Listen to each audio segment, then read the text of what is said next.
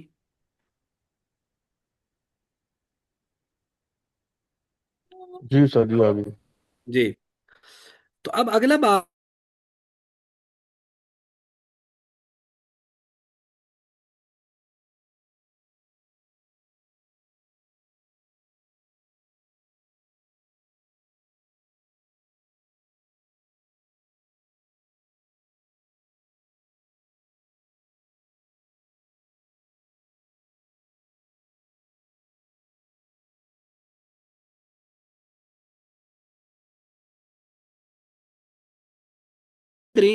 اپنے سامنے کی جانب نماز پڑھی، یعنی حیالی کا مطلب ہوتا ہے ہر آدمی نے اپنی جہت کی طرف نماز پڑھی، جس کا جو جس طرف سمجھ گیا کہ اس طرف قبلہ ہے۔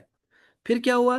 فرمایا فلما اسبحنا، جب ہم نے صبح کر دی، ذکرنا ذالک للنبی صلی اللہ علیہ وسلم، تو ہم نے نبی علیہ الصلوۃ والسلام کے سامنے اس کا ذکر کیا، تو آپ علیہ السلام نے فنزلت، تو یہ آیت اتری، فَأَيْنَمَا تُوَلُّوا فَثَمَّ وَجْهُ اللَّهِ، کہ تم جس طرف بھی تم نے منہ پھیرو گے تو تم اللہ کو وہاں پاؤ گے۔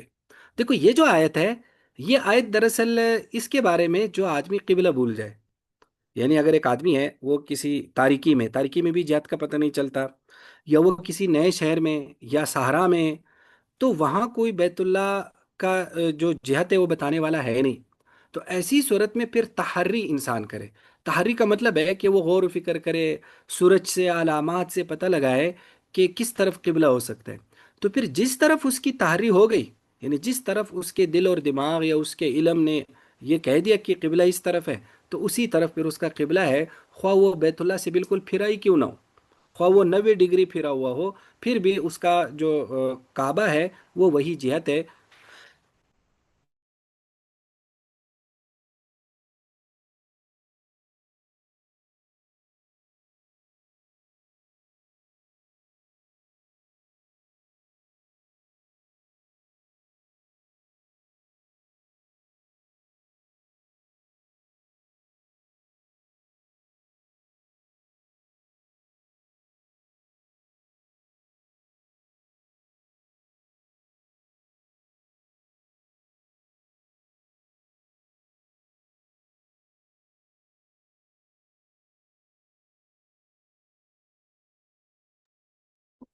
میری آواز آ رہی ہے؟ ہاں جی آپ کی آ رہی ہے استاد جی، ڈسکنیکٹ ہو گئے آج، پتہ نہیں کیا مسئلہ بن رہا ہے۔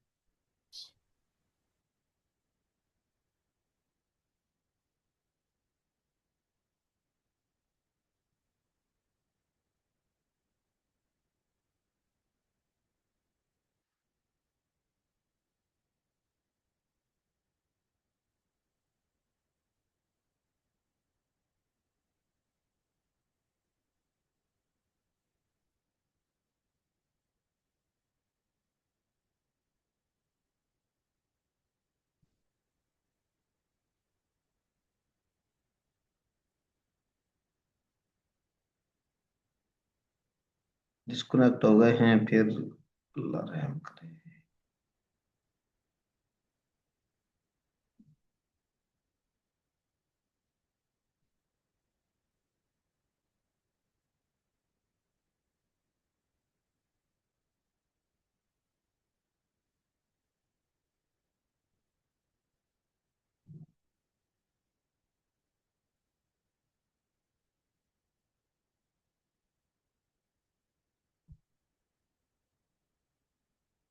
جی اب آواز آ رہی ہے؟ جی استاد جی ابھی آواز آ رہی ہے۔ جی یہ ہم نے حدیث کا ترجمہ کر لیا تھا، یہ سمجھ میں آ گیا تھا؟ جی حدیث کا ترجمہ ہو گیا تھا۔ جی تو اس میں نے مسئلہ یہ بتایا تھا اس حدیث کے ترجمے کے بعد کہ جو آدمی کسی ایسے شہر میں ہو جہاں اس کو جہت قبلہ کا پتہ نہیں چل رہا، یا اندھیرے میں ہے، یا کوئی آدمی بیابان میں ہے اور جنگلات میں ہے جہاں اسے جہت کا پتہ نہیں چل رہا کہ بیت اللہ کس طرف ہے، تو ایسے آدمی کے لیے تحری کا حکم ہے۔ تحریک کا مطلب ہے کہ وہ علامات سے پتہ لگے کہ قبلہ کس طرف ہو سکتا ہے، تو اس علامات کے بعد اس کا ذہن جس طرف چلا گیا کہ اس طرف قبلہ ہو سکتا ہے تو وہ اسی طرف نماز پڑھے، تو یہی اس کا قبلہ ہے۔ اگر کوئی اس کو بتانے والا نہیں ہے، کوئی شخص نہیں ہے جس سے وہ پوچھے، لیکن اگر درمیان نماز میں کسی نے آ کر اسے بتا دیا کہ آپ تو غلط جانب نماز پڑھ رہے ہیں، یا اسے درمیان نماز میں خود اندازہ ہو گیا کہ میں غلط جانب نماز پڑھ رہا ہوں، تو جتنی نماز پڑھی ہے اتنی نماز ہو گئی ہے اسی جہت، اور جتنی نماز رہتی ہے وہ پھر اصل قبلے کی طرف لوٹ کر وہ نماز پڑھے۔ اور اگر نماز پڑھنے کے بعد پتہ چلا تو نماز پڑھنے کے بعد بھی نماز کو لوٹانے کی ضرورت نہیں ہے، اس کی جو نماز ہے وہ ہو گئی ہے، تو یہ اس میں بتایا جا رہا ہے۔ تو آگے قال ابو عیسیٰ امام ترمذی فرماتے ہیں ھذا حدیث لیس اسناد بذاک، کہ اس کی سند کوئی زیادہ قوی نہیں ہے، لا نعرف، یہ ہمیں معلوم نہیں مگر حدیث اشعث السمان کے طریق سے، اور اشعث بن سعید ابو الربیع السمان ان کو حدیث میں ضعیف قرار دیا گیا ہے۔ وقت ذهب، فرمایا اکثر اہل علم اس کی طرف گئے، فرماتے اذا صلی فی الغیم، جب آدمی بادلوں میں نماز پڑھے، لغیر القبلہ، قبلے کے علاوہ کی طرف، ثم استبان له، پھر اس کے لیے ظاہر ہو گیا، بعد ما صلی، نماز پڑھنے کے بعد، ان صلی لغیر القبلہ، کہ اس نے غیر قبلے کی طرف نماز پڑھی ہے، فإن صلاته جائزہ، تو اس کی نماز جائز ہے۔ وبی یقول سفیان الثوری وابن مبارک و احمد و اسحاق۔ جی آگے پڑھیں۔ استاد جی میرے ساتھ یہ ریسنٹلی پچھلے مہینے ہی ایسا ہوا ہے، ہم اسکول کا ٹرپ لے کے گئے تھے، تو وہاں ایک ہوٹل میں جب ہم نے کھانا کھایا تو وہیں ان ہوٹل کے لوگوں سے ہم نے جو ہے نا جائے نماز مانگی نماز پڑھنے کے لیے، تو اس نے ہمیں جو قبلہ کی ڈائریکشن بتائی نا، اکثر بچوں نے وہاں نماز پڑھ لی، تو اس کے بعد کسی اور بندے نے آ کے کہا کہ قبلہ تو اس طرف نہیں تھا، دوسری سمت تھا، تو اب کیا ہم ان بچوں کو نماز لٹانی چاہیے تھی یا نماز ہو گئی؟ نہیں، نماز ہو گئی، نماز لوٹانے کی ضرورت نہیں ہے۔ ہم احناف کے ہاں بھی اس کی نماز ہو جاتی ہے، کیونکہ اس وقت دیکھو اگر تو کوئی آدمی ہے پھر تو اس سے پوچھنا ہے، لیکن اگر کوئی آدمی نہیں ہے بتانے والا اس صورت میں، تو وہاں کوئی بندہ تھا بتانے والا یا نہیں، اس کو بھی تو بتانے والے دیکھنا ہوگا۔ بتانے والے بندے نے ہی غلط بتایا، اور پھر انہی کے کسی اور پرسن نے آ کے کہا کہ نہیں قبلہ اس طرف نہیں تھا اس طرف تھا۔ ہاں بس پھر ظاہر ہے جس نے غلط بتایا، تو چونکہ اس وقت شرعی حکم یہی تھا کہ اس بندے سے پوچھا جاتا، تو پھر وہ ہو گیا ہے، بالکل ہو گئی ہے، چونکہ تحریک غلط ہو جائے یا بتانے والا بندہ غلط بتائے، تو ایسی صورت میں اس کو یوں کہا جاتا ہے کہ اس موقع مال کے لیے شریعت کا حکم ہی یہی تھا۔ سمجھ میں آ گیا اب؟ جی جی پڑھیں پھر آگے۔ باب ما جاء في كراهية ما يصلى إليه وفيه. وبه قال حدثنا محمود بن غيلان قال حدثنا المقري قال حدثنا يحيى بن أيوب عن زيد بن جبيرة عن داود بن الحسين النافع عن ابن عمر أن رسول الله صلى الله عليه وسلم نهى أن يصلى في 7 مواطن، في المزبلة والمجزرة والمقبرة وقارئة الطريق وفي الحمام ومواطن الإبل وفوق ظهر بيت الله.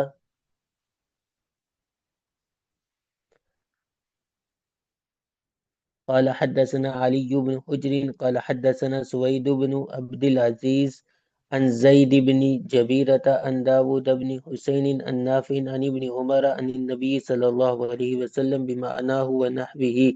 وفي الباب عن أبي مرسد وجابر وأنس. قال أبو عيسى حديث ابن عمر إسناده ليس بذاك القوي، وقد تكلم في زيد بن جبيرة من قبل حفظه، وقد روى الليث بن سعد هذا الحديث عن عبد الله بن عمر العمري النافع عن ابن عمر عن النبي صلى الله عليه وسلم مثله.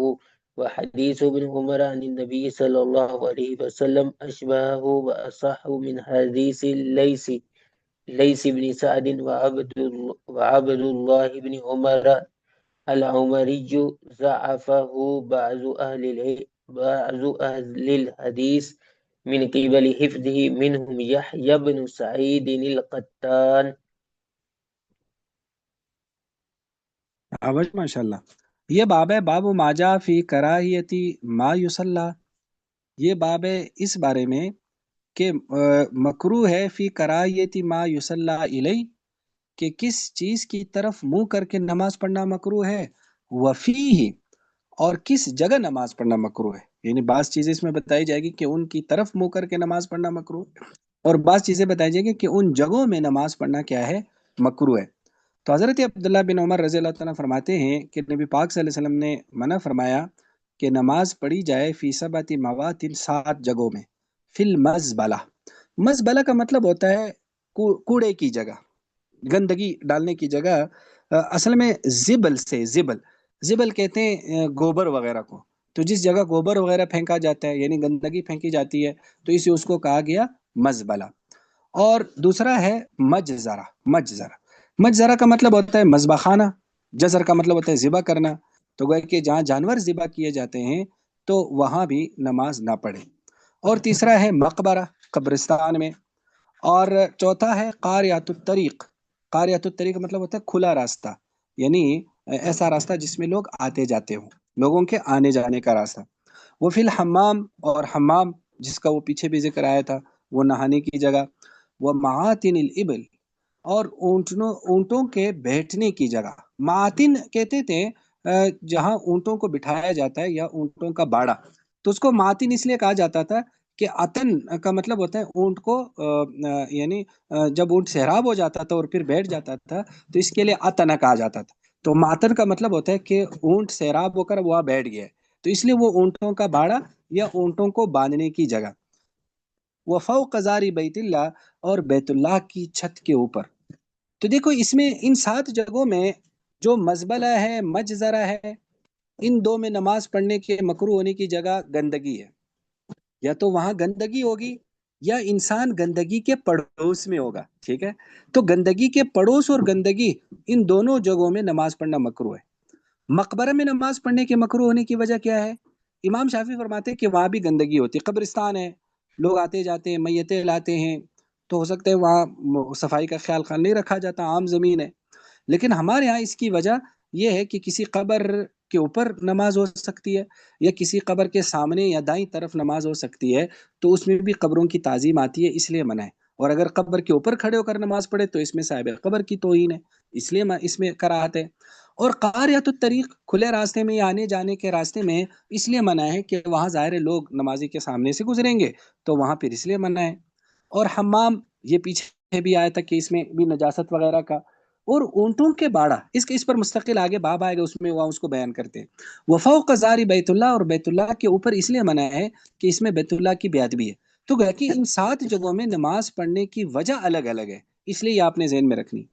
اور دوسری حدیث حضرت ابن عمر فرمائے بمعنی نحو، ان سے بھی اسی طرح حدیث مروی ہے، وہ فی الباب عن ابی مرثد و جابر و انس قال ابو عیسیٰ حدیث ابن عمر اسناد الیس بذاک القوی، کہ اس کی سند کچھ زیادہ قوی نہیں ہے، کیونکہ زید بن جبیرہ میں ان کے حافظے کے قبیل سے ان کے حافظے کے حوالے سے کلام کیا گیا ہے۔ وقد روى الليث بن سعد هذا الحديث عن عبد الله بن عمر العمري عن نافع بن عمر عن عمر عن النبي صلی اللہ علیہ وسلم مثلا۔ اور ابن عمر عن النبی صلی اللہ علیہ وسلم حدیث اشبہ و اصح، اشبہ مطلب زیادہ صحیح ہے لیث بن سعد کی حدیث سے، اور عبداللہ بن عمر عمری ان کو بعض محدثین نے بھی انہیں حافظے کی جانب سے انہیں ضعیف قرار دیا۔ منہم یحییٰ بن سعید القطان۔ جی آگے پڑھیں۔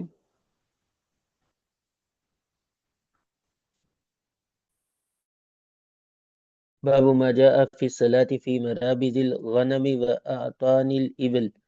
وبه قال حدثنا أبو كريب قال حدثنا يحيى بن آدم عن أبي بكر بن عياش عن هشام عن ابن سيرين عن أبي هريرة قال قال رسول الله صلى الله عليه وسلم صلوا في مرابض الغنم ولا تصلوا في أعطان الإبل. وبه قال حدثنا أبو كريب قال حدثنا يحيى بن آدم عن أبي بكر بن عياش عن أبي حصين عن أبي صالح عن أبي هريرة رضي الله عنه عن النبي صلى الله عليه وسلم بمثله وبنحوه. وفي الباب عن جابر بن سمرة والبراء وصبرة بن معبد الجهني وعبد الله بن مغفل وابن عمر وأنس. قال أبو عيسى وحديث أبي هريرة حديث حسن صحيح وعليه العمل عند أصحابنا وبه يقول أحمد وإسحاق. وحديث أبي حصين عن أبي صالح عن أبي هريرة عن النبي صلى الله عليه وسلم حديث غريب ورواه إسرائيل عن أبي حصين عن أبي صالح عن أبي هريرة موقوفا ولم يرفع. واسم أبي حصين عثمان بن عاصم الأسدي. وبه قال حدثنا محمد بن بشار قال حدثنا يحيى بن سعيد عن شعبة عن أبي التجاح الزباعي عن أنس بن مالك أن النبي صلى الله عليه وسلم كان يصلي في مرابز الغنم. قال أبو عيسى هذا حديث صحيح وأبو التجاح اسمه يزيد بن حميد.